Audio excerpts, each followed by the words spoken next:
Blog Talk Radio. This is the VOCR, the voice of the Canadian Rockists. The following information presented is the opinion of the speakers and not necessarily the opinion of the TerraJet Network.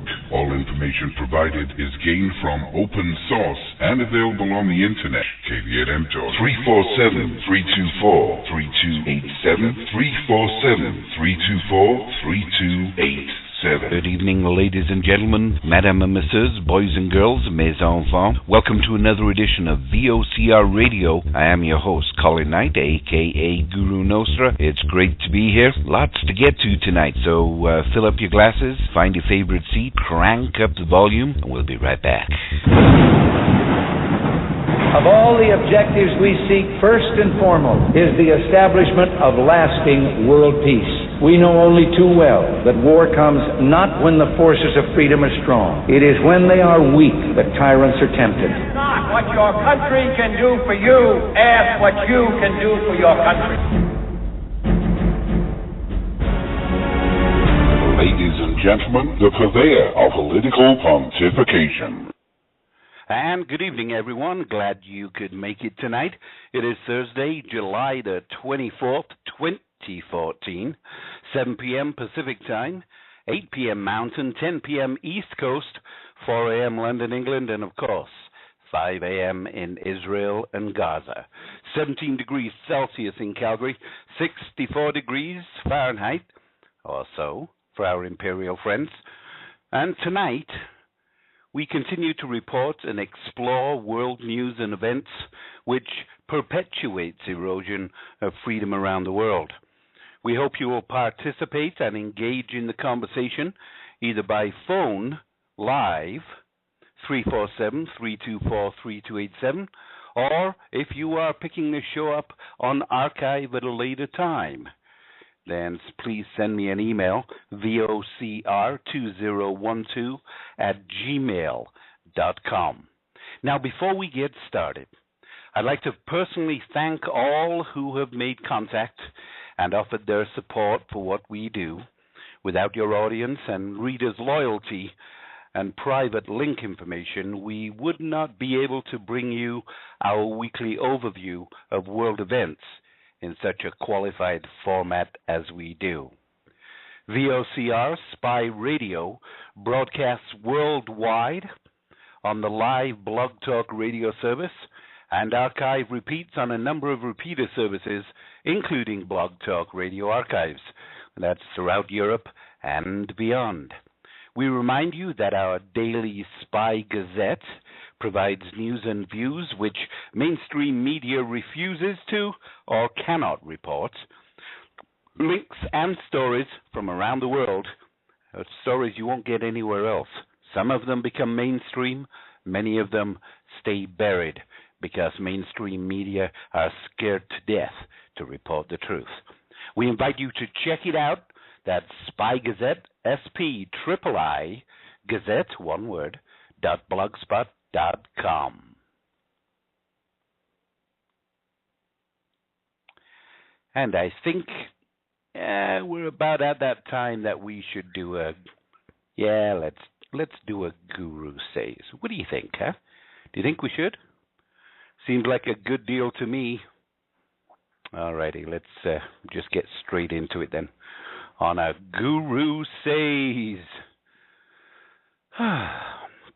This week, I ran afoul of a nasty group of Facebook activists, agent provocateurs, if you will, who, for a price, will protest and complain about everything and anything. They'll create dissent and hate via their keyboards and hastily scribble posters which they dance around crowds, commanding their tiny little empires of followers to disrupt everyone's legal rights to disagree with their message. When confronted on their actions, and after their inability to refute information that is provided to them, they of course fall back on the typical chat room style personal attacks and rants, ganging up to produce a typical mob mentality, much like recently seen in Calgary during the pro-Israel, pro-Palestinian rally held at the Calgary City Hall on the 18th. This is where peaceful Israeli protesters, who positioned themselves across the street from a pro-Palestinian group, and whose only crime was flying Israeli flags. They were rushed and assaulted by a number of pro-Palestinian thugs, causing physical injury to 3 persons who ended up going to hospital for injuries sustained in the event. Israeli flags were ripped from the owners and stomped on, torn and spit upon. Now criminal charges are being investigated by the Calgary City Police, and also a very high-powered lawyer has been hired who's going to have a look at this case. Now, city police for this particular event were nowhere to be found, with the exception of one bike patrol officer who aided the injured from the area. Calgary City Police have admitted that they were late to the party and have taken the responsibility of that, and Chief Rick Hansen has promised a better response for future protests. Now, let me make this very, very clear. The Calgary City Police are, without doubt, some of the finest law enforcement officers in North America, and usually do an outstanding job keeping the peace, while allowing legal protesters to exist and postulate and pontificate and prance as long as the protesters' actions are lawful. Pro-Palestinian rallies, of course, are being held all over the world. And, of course, Israel and Jews are the target of their wrath, and many of these protesters have turned to violence. Ezra Levant of Sun News Network in Canada provides an incredible coverage of the ongoing issues in Canada, as well as around the world, and is definitely well worth checking out. So hit your Google and type in Sun News Network, one word, and check out what they have to say after the show. Now, back to these Facebook protest warriors. Apparently, they do actually get out and protest stuff, or so they claim. Now, I have personally seen local protest groups prancing around downtown Calgary, usually making a fool of themselves as they hold up misspelled handwritten posters and poorly scripted chants against the phrase of the day or the news event of the day. Now, many of them are agent provocateurs, paid provocateurs, and unfortunately these Facebook keyboard warriors appear as though they demand one-sided loyalty and that everyone should cow down to their activities and their obvious biased opinion of issues, which they usually know little about. After all, how much can you know from sitting on your backside all day, texting and complaining about issues which obviously they know little about? Wikipedia, oh my God. When they do leave their basement suites or their lairs, they force taxpayers to bear the expense of the civil disturbances and property damage in the guise of free speech and civil discourse. It is a sad state of our society when agent provocateurs can waste taxpayers' money with their stunts, while being financed by large money organizations such as the Tide Group, who wish to disrupt peace and coexistence in the free world. Now, we shall look closer at the Israel-Gaza issue, since I brought it up in a few minutes. So what's your opinion? 347-324-3287 if you want to kick in your opinion. 347-324-3287.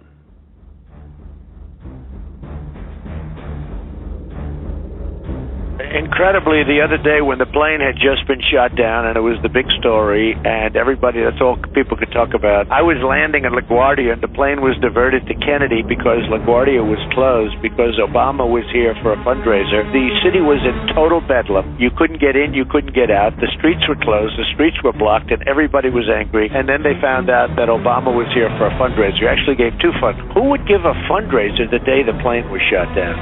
It's unbelievable, and he gave 2. Interestingly, he raised $1 million, and it cost anywhere from $6 to $10 million. So you think they could make a deal with the government where the government would say, look, we'll give you $2, just stay home. A man spends $6 to $10 million to come in and collect $1 million, and that's the way our whole country is going, frankly, because that's our economics now. That's the economics of the United States. It's a shame, and it shouldn't be allowed.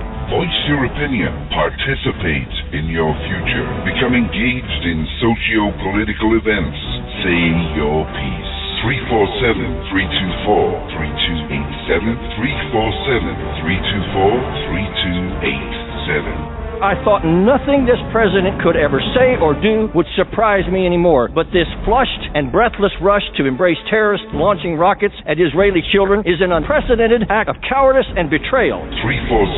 347-324-3287. 347-324-3287.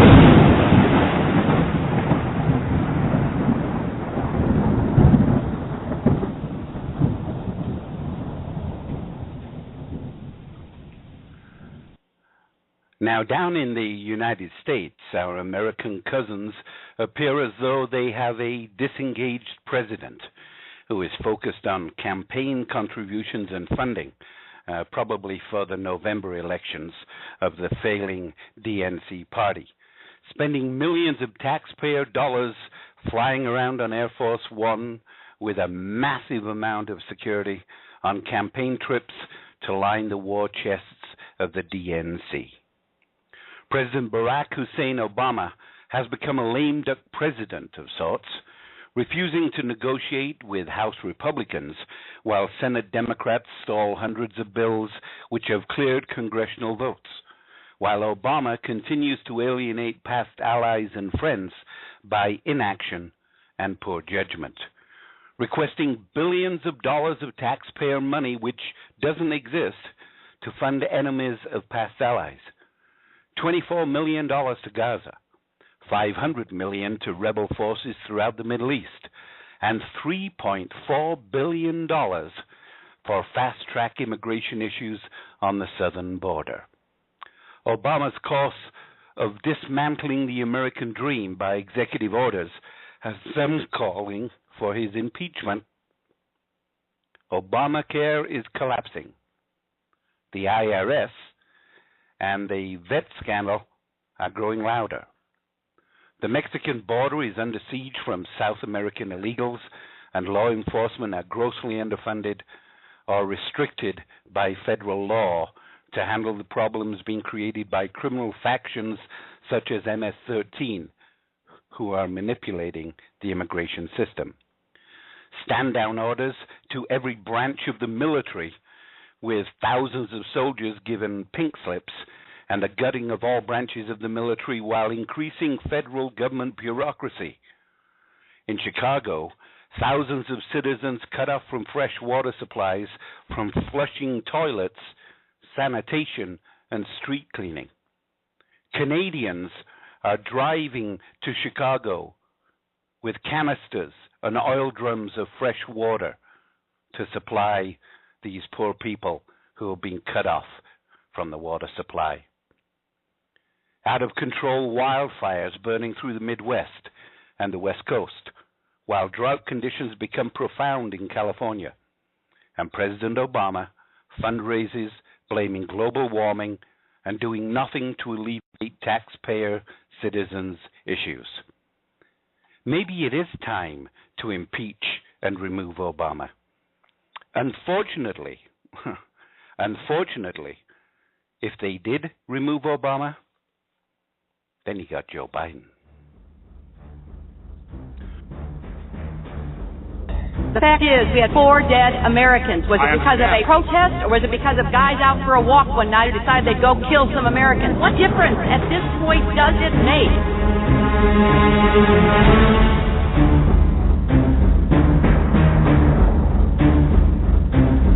Peace is made by the fact of strength, economic, military, and strategic. Peace is lost when such strength disappears, or just as bad, is seen by an adversary as disappearing.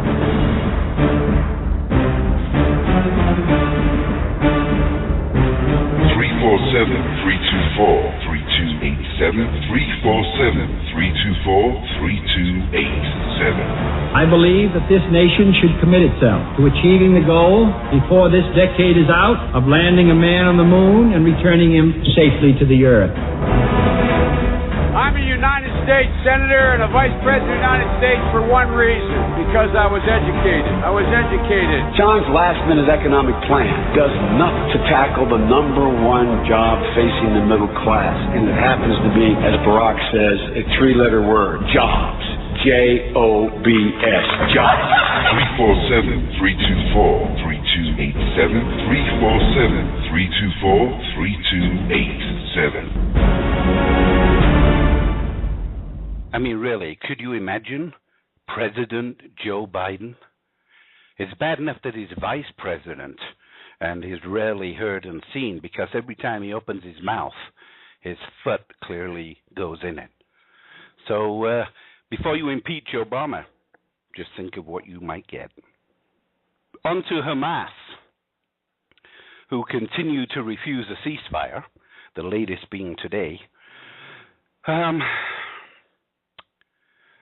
By refusing the ceasefire to stop the systematic destruction of Gaza by Israel, who have responded to an unprovoked attack from Hamas after they lobbed thousands of missiles into Israel from underground tunnels and rocket launchers hidden in schools and neighborhoods, Hamas, after getting basically thoroughly thumped so far, demand conditions of ceasefire, which are unacceptable to a number of nations in the region, while placing civilians in harm's way as human shields, and then presenting the deaths to mainstream media and Hamas sympathizers in the UN as proof of Israel's monstrous actions.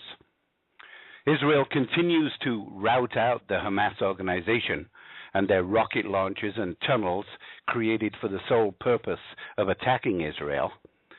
I must admit I'm truly impressed with John Baird, the Canadian Foreign Affairs Minister. Once again, he maligned the United Nations, accusing its Human Rights Council of singling out Israel and making no mention of Hamas in its resolution on the Gaza conflict.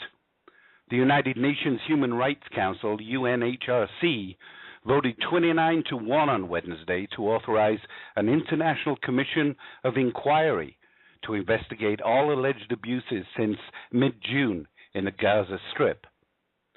Now, fair to say that the U.S. was the only opposing vote. Canada, of course, is not a member of UNHRC.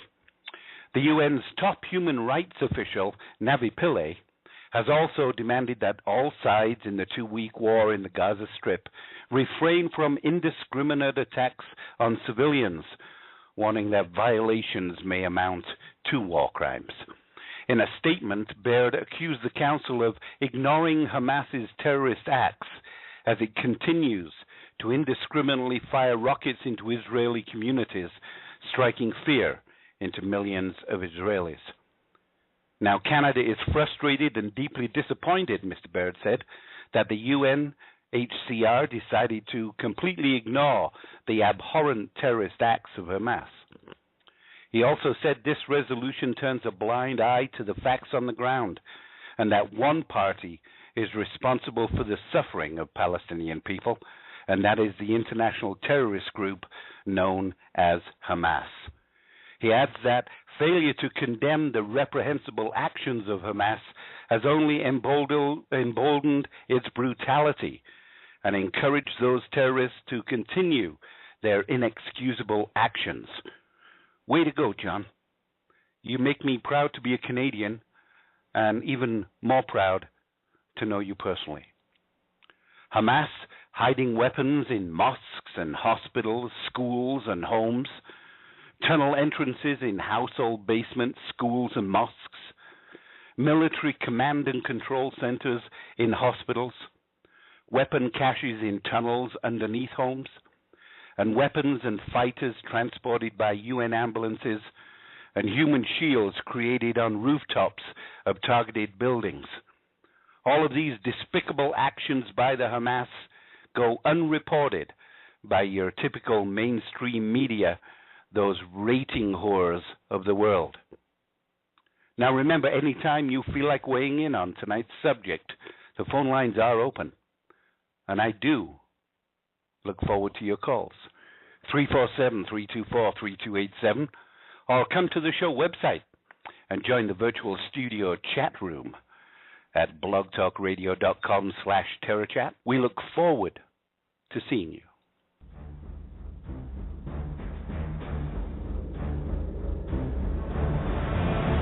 From every single standpoint, we have had the worst couple of years ever in the history of this country relative to the world. I think the American people ought to be proud of what this president has done in terms of peaceful, diplomatic engagement, rather than quick trigger, deploying troops, starting or engaging in a war of choice. I think the president's on the right track, and I think we have the facts to prove it. Last month, Palestinian President Mahmoud Abbas openly united with the evil terrorist group Hamas.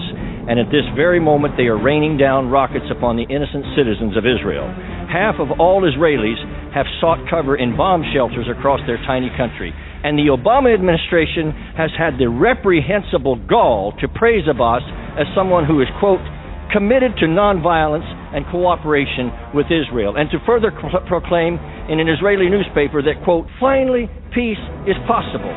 Mr. Speaker, I thought nothing this president could ever say or do would surprise me anymore, but this flushed and breathless rush to embrace terrorists launching rockets at Israeli children is an unprecedented act of cowardice and betrayal. America's fleet should this minute be off the coast of Israel, and the world, including Abbas, Hamas, and Hezbollah, should know that America's arsenal of freedom stands ready.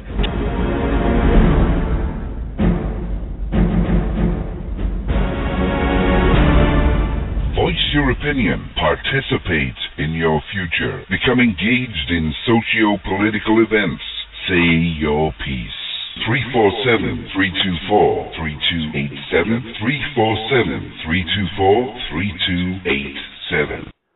And as the world becomes more and more dangerous as the days go by, planes dropping from the sky, either forced down by missile, by weather, or by unknown forces.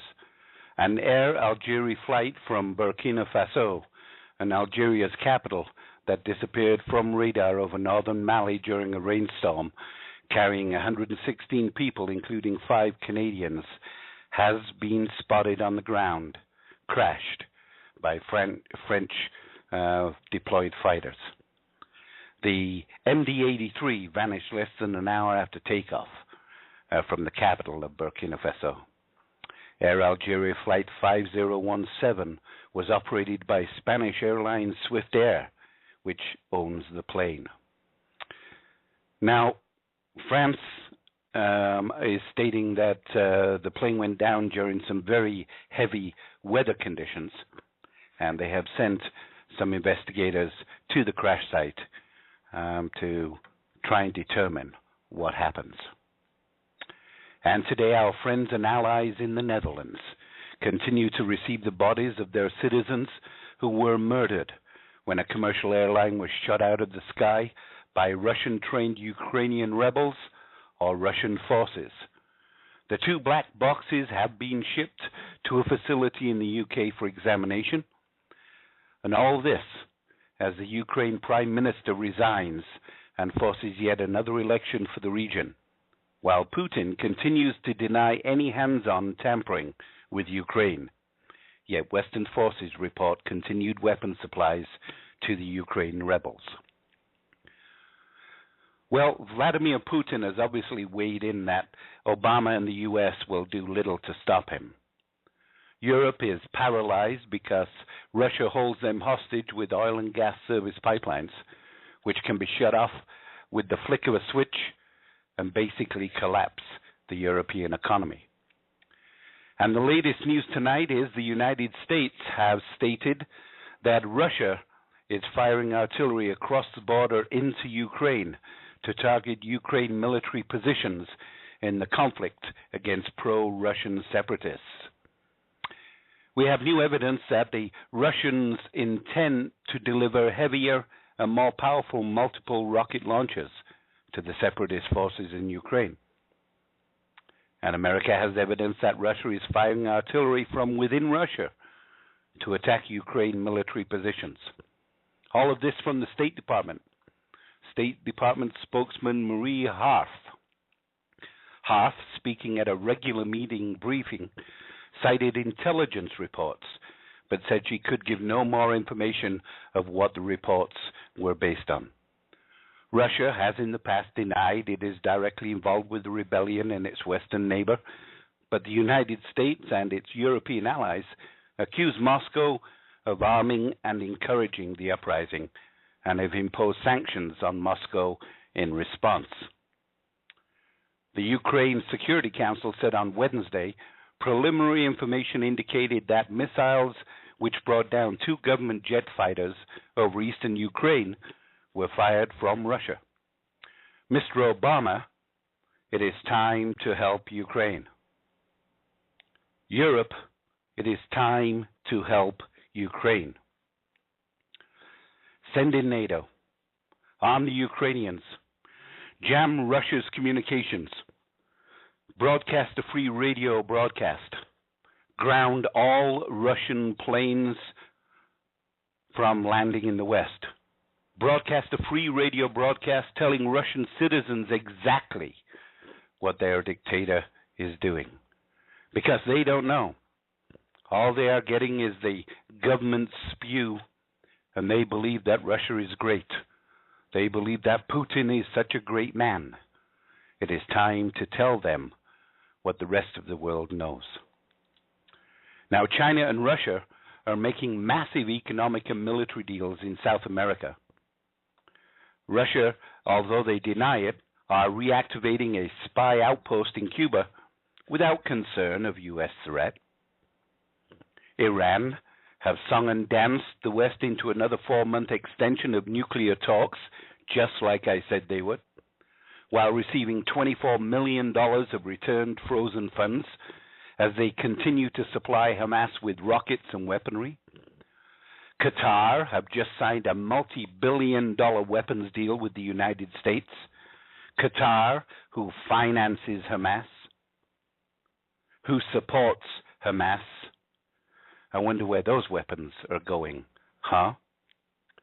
ISIS is slaughtering Christians, burning ancient Christian churches and destroying religious shrines in Mosul and elsewhere, while the Iraq government changed leaders in an attempt to shore up their sagging political power in Iraq. ISIS now demanding that all women between the ages of 14 to 46 undergo female genital mutilation, female circumcision with a twist. Women and children continue to be raped and murdered indiscriminately by ISIS forces.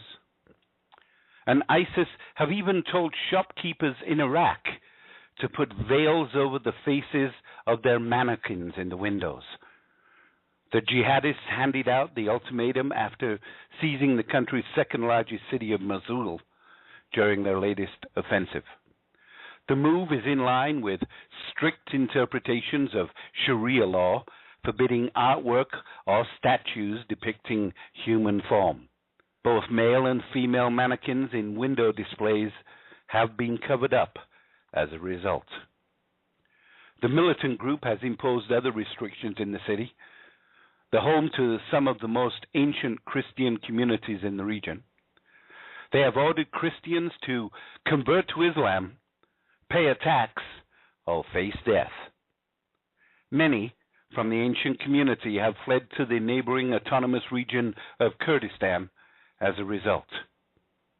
Mosul residents estimated the city's Christian population before last month's military takeover at around 5,000. Now, less than 200 people of the Christian faith remain. ISIS, which declared an Islamic State, or Caliph, spanning parts of Iraq and Syria earlier this month, seized control of Mosul in June as part of its campaign against the Baghdad government. Human Rights Watch have already said the Islamic State seem intent on wiping out all traces of minority groups from areas it now controls in Iraq and Syria. Suicide bombers and attackers have mounted a bomb and gun attack on a prison convoy in Iraq, killing 51 prisoners and 9 police officers. Roadside bombs exploded as the convoy was taking the prisoners from a town called Taji to the capital Baghdad, 24 kilometers, about 15 miles away. Gunmen opened fire and a battle ensued with security forces, and it is thought that the prisoners were being evacuated for their own safety at that time. The prisoners, who were suspected militants, were put in a convoy after mortar rounds hit military bases in Taji at dawn on Thursday. Boko Haram continuing their rampage in Africa, slaughtering at will, raping children, while terrorists attack Libyan airports and non-Muslim citizens. It's a terrible state of affairs out there in this world, ladies and gentlemen. And many just sit back and let it happen.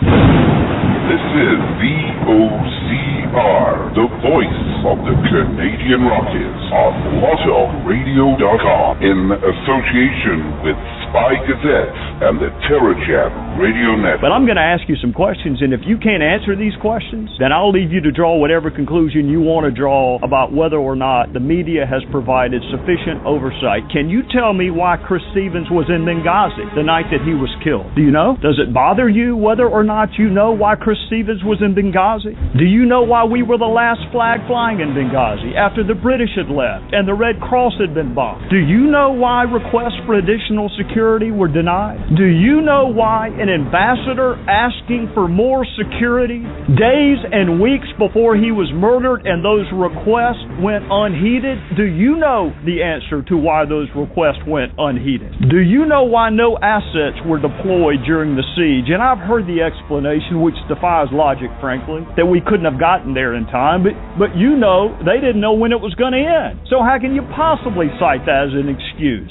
Do you know whether the president called any of our allies and said, "Can you help? We have men under attack"? Can you answer that? Do any of you know why Susan Rice was picked? The Secretary of State did not go. She says she doesn't like Sunday talk shows. That's the only media venue she does not like, if that's true. Why was Susan Rice on the 5 Sunday talk show? Do you know the origin of this mythology, that it was spawned as a spontaneous reaction to a video? Do you know where that started? Do you know how we got from no evidence of that to that being the official position of the administration? In conclusion, Congress is supposed to provide oversight. The voters are supposed to provide oversight, and you are supposed to provide oversight. That's why you have special liberties, and that's why you have special protections. I am not surprised that the President of the United States called this a phony scam. I'm not surprised that Secretary Clinton asked, what difference does it make? I'm not even surprised that Jay Carney said Benghazi happened a long time ago. I'm just surprised at how many people bought it.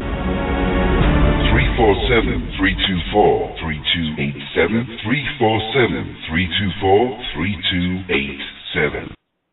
And I have a suggestion for the United Nations Secretary General Ban Ki-moon.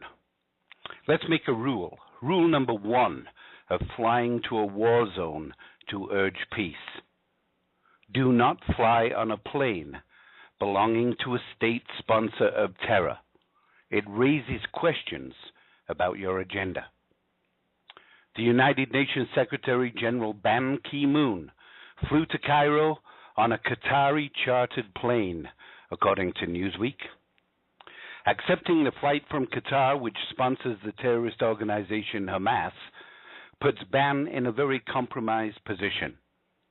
Now, Newsweek notes that when he condemned the Israeli efforts to defend itself from Hamas rockets on Sunday, it marked the first time in 2 weeks that Ban did not mention rocket or other attacks against Israelis. Aside from coloring Ban's statements, his coziness with Qatar also threatens his ability to arrange a long-term ceasefire that would effectively restrain Hamas.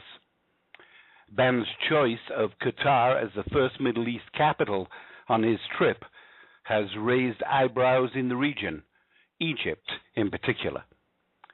He has bitterly criticized what Cairo's foreign minister Sameh Shakiri has called Qatar's conspiring, along with Hamas and its other regional ally Turkey, against Egypt's attempts to broker a ceasefire between Israel and Hamas. Now, this whole thing is pretty strange. Qatar's funding of terrorists has made it the primary address for appeasers looking to broker a deal, from Obama to Moon, but it's attracting too much attention these days. And while flying Moon in on a private jet gives Qatar more bragging rights, all it's really doing is announcing that he's there as a PR stunt by Qatar to sabotage negotiations. Islam, a religion of peace, huh? And President Obama gets ready for 2 weeks vacation after his crazy fundraising trip. Comments and statements made by tonight's host or guests remain the opinion of the speaker and not necessarily the opinion of the Terror Chat Network.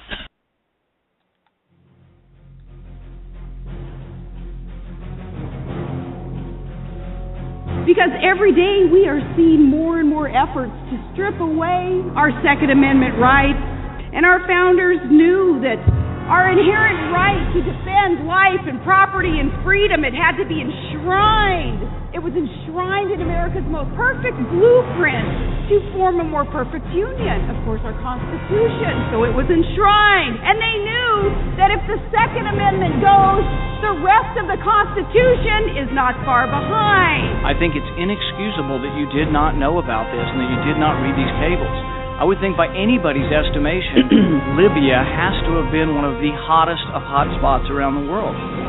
Not to know of the request for securities really, I think, cost these people their lives. Their lives could have been saved had someone been more available, had someone been aware of these things, more on top of the job. And the thing is I don't suspect you of bad motives. I don't think you were willfully, I don't suspect your motives of wanting to serve your country, but it was a failure of leadership not to be involved. It was a failure of leadership not to know these things. And so I think it is good that you're accepting responsibility because no one else is. It's 3 a.m. and your children are safe and asleep. But there's a phone in the White House and it's ringing. Something's happening in the world. Your vote will decide who answers that call.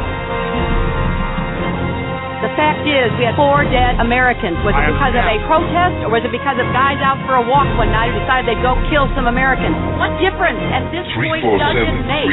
324-320-3287. 324-320-3287. With all of the horror and war around the world, financial markets continue to show propped-up international buoyancy, with U.S. and other markets pumping billions into their economies to maintain a false state of safety.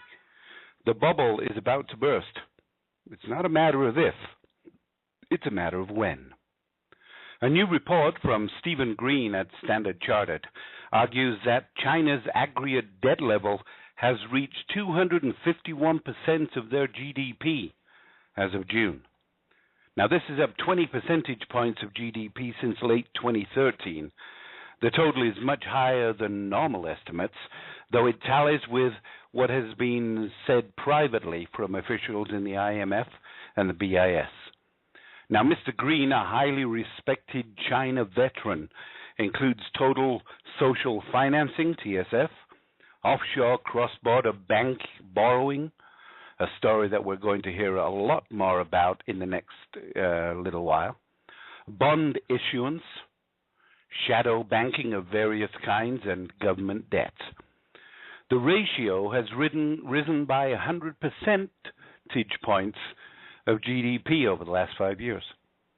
As Fitch, the rating agency, has argued out in the past, this is more than double the rise seen in Japan over the 5 years before the Nikkei bubble burst in 1990, or in the U.S. before subprime blew up in 2007, or in Korea before the Asian financial crisis. At this speed of the rise that worries credit agencies and regulators, including many at the Chinese central bank, as much as the volume itself. Though China is scary on both fronts, it has pushed debt to $26 trillion, more than the entire commercial banking systems of the US and Japan combined. The scale, obviously, has global ramifications. Scary stuff, huh? Here's something a little bit more lighter I'm sure you'll enjoy. A new book claims that potential presidential candidate Hillary Rodham Clinton was an enthusiastic pot user, according to a quote from a former law school classmate. Remember, Clinton was thrown out of the Watergate hearings and fired for making up lies. It's a long story. We'll probably do that one in a few weeks. Clinton recently denied ever having tried weed in an interview while promoting her book, claiming, "I didn't do it when I was young. I'm not going to start now."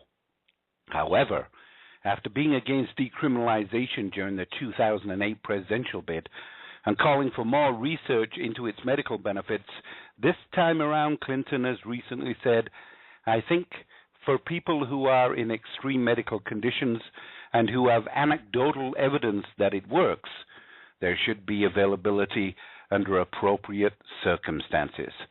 Is she claiming now not only is she broke, but she has a disability?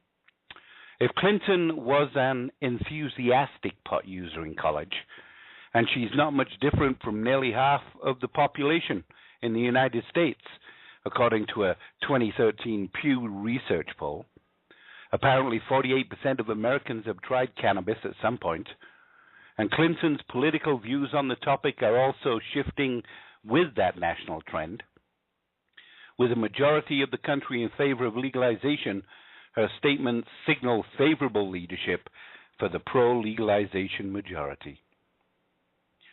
The book making the claim is called Clinton, Inc., The Audacious Rebuilding of a Political Machine.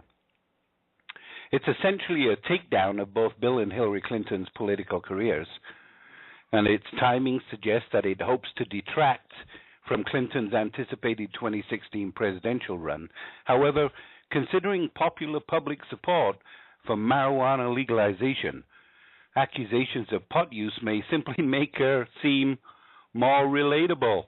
So all in all, it could mean a higher IQ rating for Clinton and a better chance that the United States of America might have a cannabis-supportive president come 2016. And our friend Vladimir Putin, Russian president, said on Tuesday that attempts were underway to make the country collapse from within, adding this wouldn't work with Russians. That's what he said. Naturally, such methods are futile in Russia, the Russian leader said at a meeting of the Russian Security Council. He also said, "Our people, citizens of Russia, will never let it happen and will never accept it." He stressed this, alluding to an ongoing conflict in the Ukraine. Now, the February coup in Kiev and the general turmoil across Ukraine are largely blamed on outsider forces trying to drive a wedge between the two ex-Soviet allies. The Russian president also cautioned the United States and the European Union against the language of sanctions, which the West believes to be an adequate response to Moscow's alleged role in the Ukraine crisis.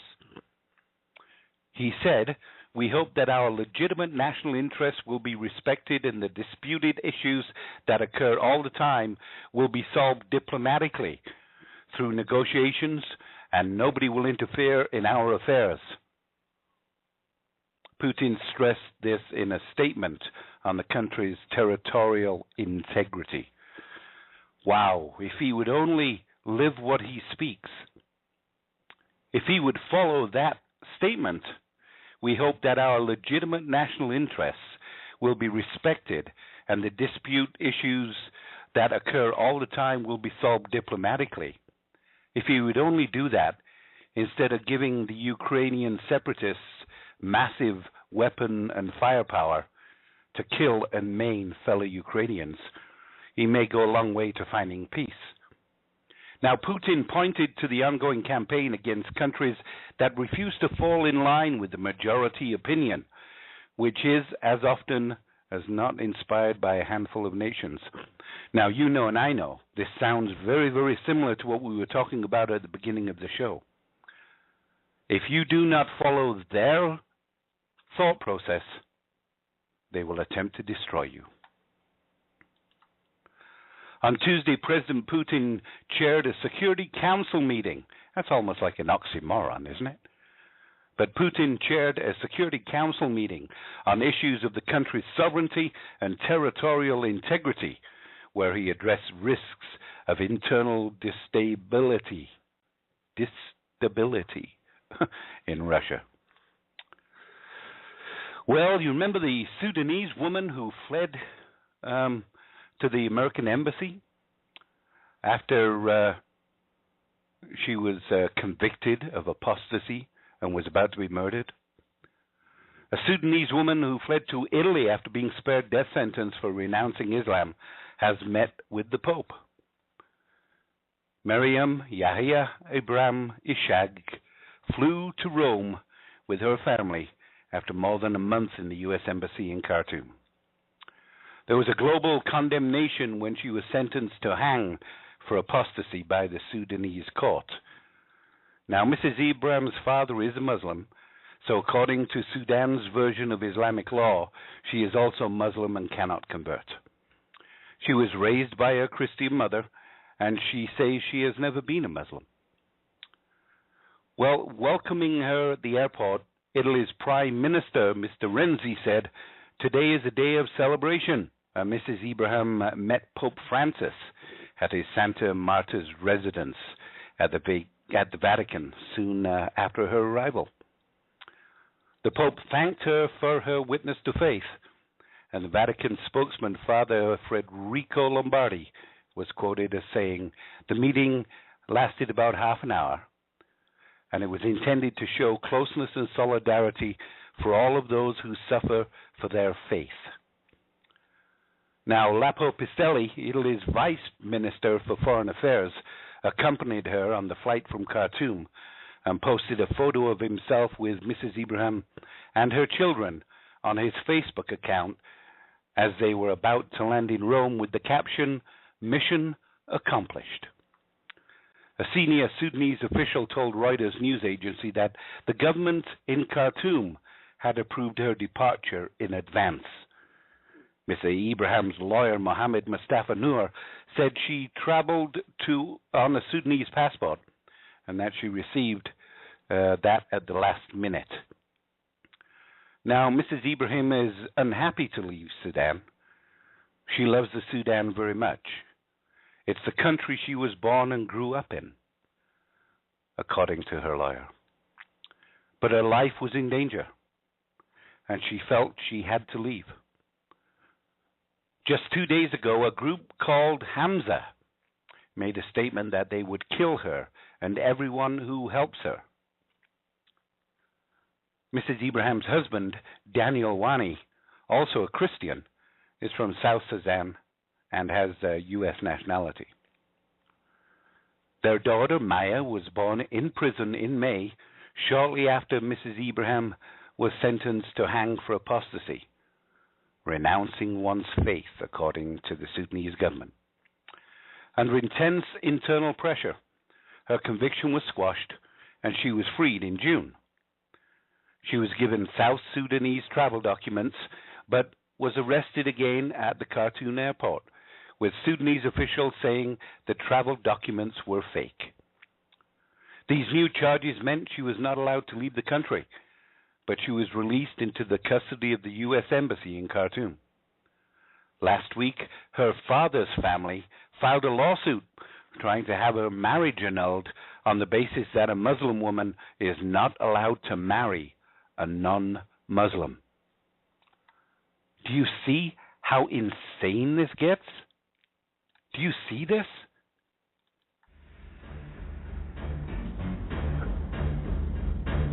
But resist We must.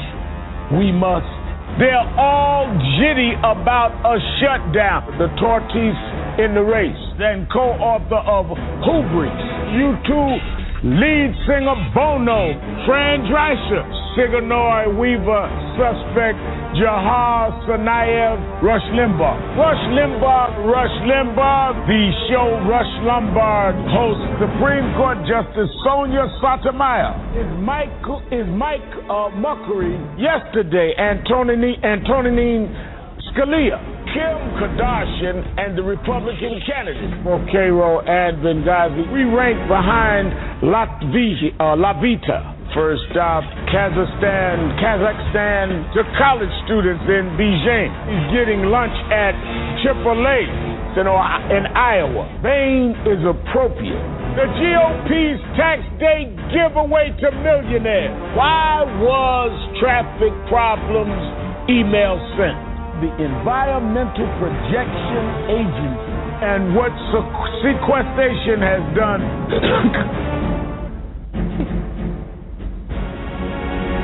347-324-3287,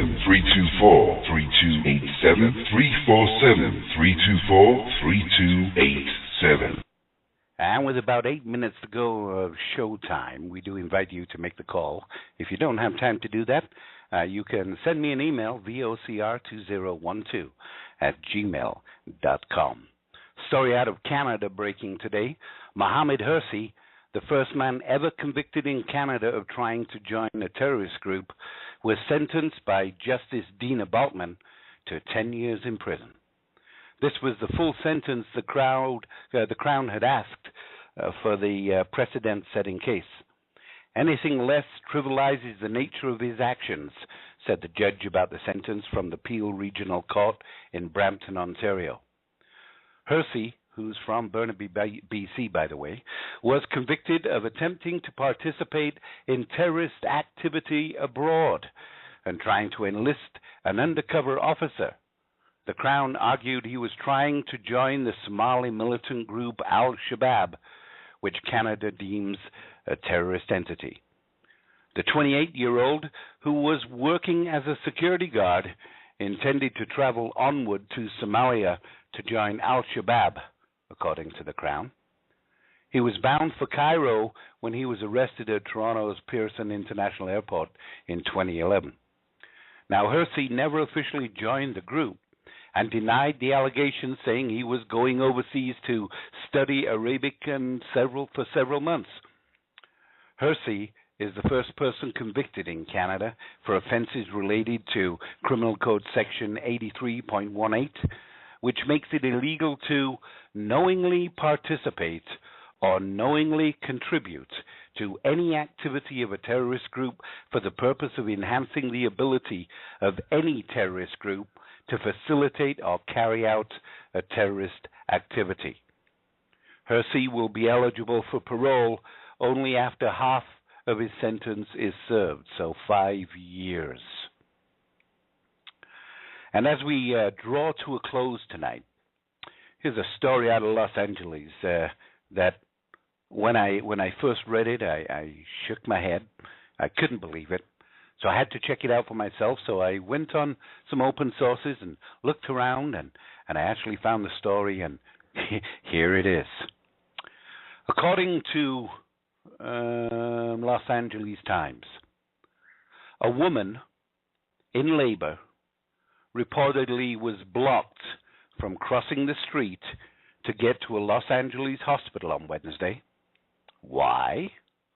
Because the presidential motorcade was about to arrive. According to the Los Angeles Times, the woman was trying to get to Cedars-Sinai Medical Center and was stopped by authorities because Obama's motorcade was going to come through the area. Now, Cedars-Sinai medical staff reportedly came to help the woman while she sat on a bus bench waiting to get to the hospital. The witness, Carrie Clifford, told the website The Blaze, who first carried the story, that the woman had to wait at least 30 minutes to walk just a few hundred feet to the hospital. And the witness, Clifford, said, when Obama comes to L.A., or I'm sure everywhere else, it paralyzes the city. it does make it very, very complicated.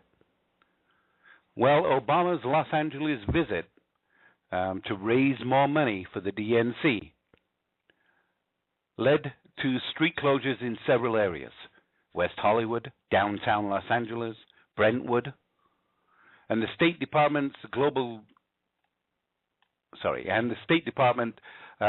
had no comment on the matter. Neither did the Secret Service. However, a number of reportings are showing that the Obama motorcade created quite a difficult time in Los Angeles. And we heard earlier on one of the sound bites regarding Obama going to New York City to pick up $1 million of contributions to the DNC. And that particular visit cost between $6 and $10 million of taxpayer money to get that money for the DNC. Last story, the State Department global database for issuing traveling documents has crashed, resulting in major delays for potentially millions of people around the world waiting for U.S. passports and visas. Unspecified glitches in the department's consular consolidated database have resulted in significant performance issues, including outages in the processing of applications for passports, visas, and reports of American born abroad. Since Saturday, spokesman again, Marie Harf, she was a busy girl today. She said the problem is worldwide and not specific to any particular country, or citizens' documents or visa categories. It's just blanket worldwide. She said, "We apologize to applicants and recognize this may cause hardship to applicants waiting for visas and passports, and they are working to correct the issue as quickly as possible." Harf said the problem with the database has resulted in an extensive backlog of applications, which has, in turn, hampered efforts to get the system fully back online. It was not immediately clear how many people are affected, but 2 U.S. officials familiar with the situation said some 50,000 applicants were hit in one country alone. The database is the State Department system of record and is used to approve, record, and print visas and other documents to ensure the national security checks are conducted on each applicant. That's a hell of a ride, huh? When you think about it, that's a hell of a ride. They're in trouble. Somebody hacked them. It's pretty clear. It's pretty clear to me that somebody got in there and give them the dirty. So what are you going to do? I guess not even the United States passport and visa system is secure anymore. It's a dirty world out there, ladies and gentlemen. And I hate to leave you with such a dirty existence, with all of this hate and bigotry and nastiness around the world. It makes you wonder where we've come from and where we're going, and where we should be going. From a Christian to everybody out there, may God bless you. Take care, and we'll talk to you next week. Got a minute? We all have busy lives, and sometimes we forget the small things in life that make many people happy. We work hard, we earn a great deal of money, or we hope to, and we spend a great deal of money. And yet there are those in our world who have no money to spend. There are those in this world that are fighting for survival as we speak. Give a moment to think of those people. Do what you can as a good human being. Do what you can to help their world be a little brighter. Good night, and we'll catch you back here on the next edition of VOCR Radio.